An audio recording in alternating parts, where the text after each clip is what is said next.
Сегодня о тех невеселых новостях, которые поступают к нам с самого начала года.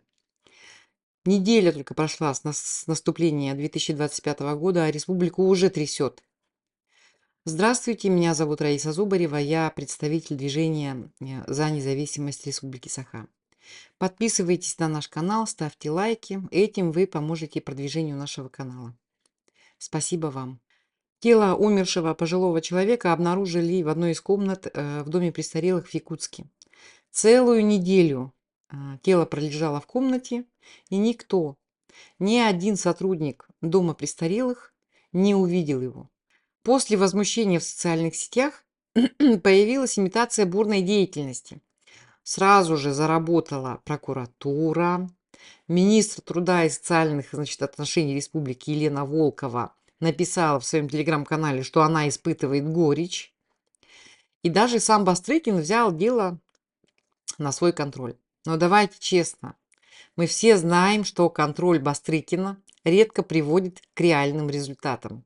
Вспомним последнюю трагедию с девочкой, которую загрызли бродячие собаки в Чульмане.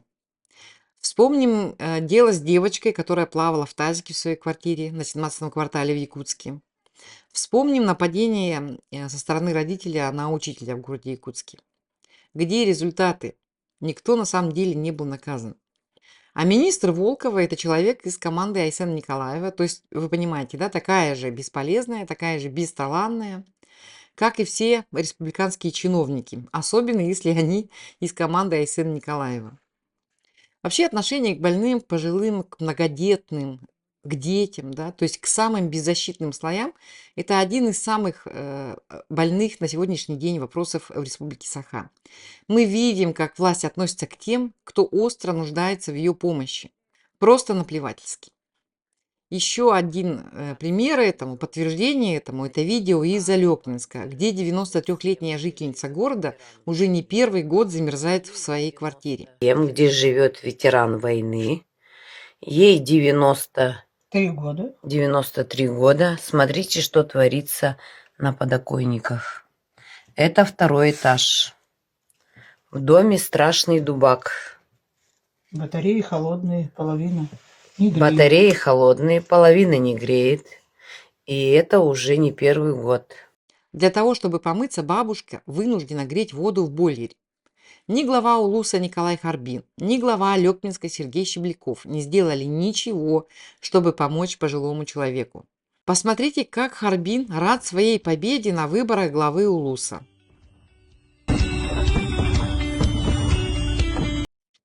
А вот еще несколько лет назад Сергей Щебляков бодро отчитывался о том, какие власти Алёкминска молодцы и как они помогают малоимущим.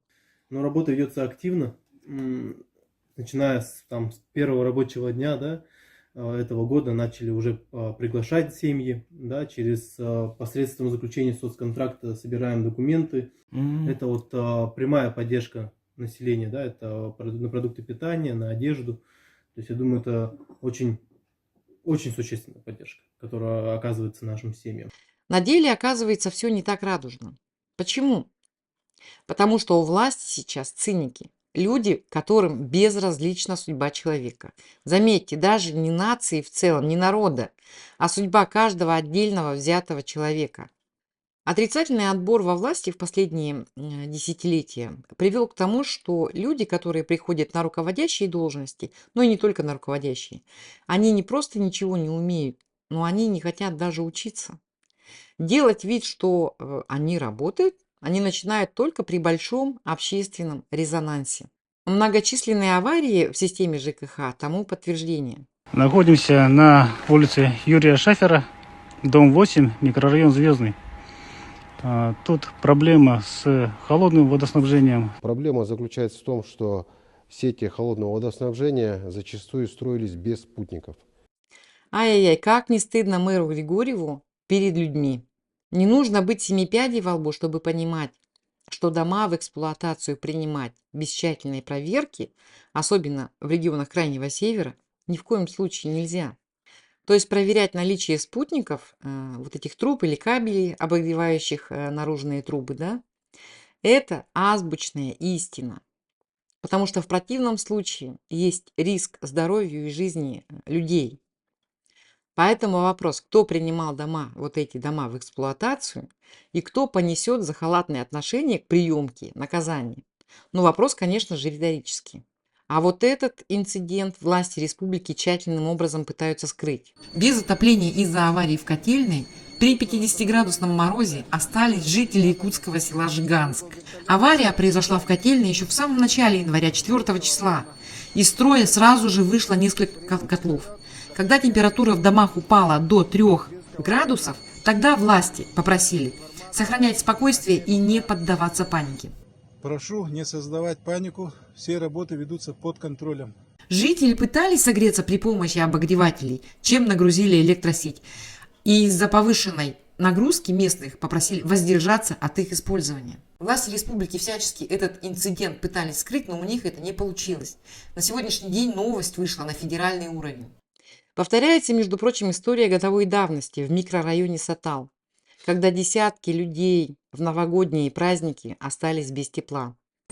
Дом замерз. Ринай полетел. Не работает дорогой котел. Ну пойдемте.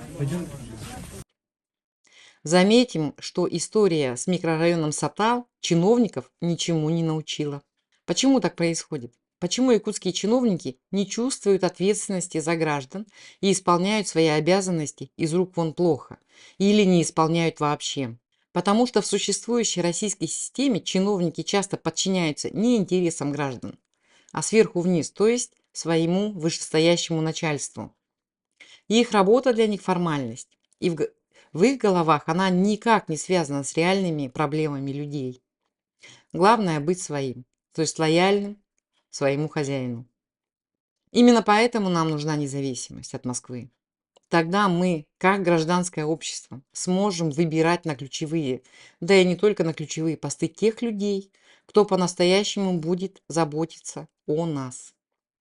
Власть будет ближе к народу. Она будет отчитываться не перед федеральным правительством, а конкретно перед нами. Не перед Путиным или даже не перед республиканским правительством, а конкретно перед нами, перед людьми. Средства от добычи ресурсов пойдут на улучшение жизни каждого якутянина. Каждого, без исключения.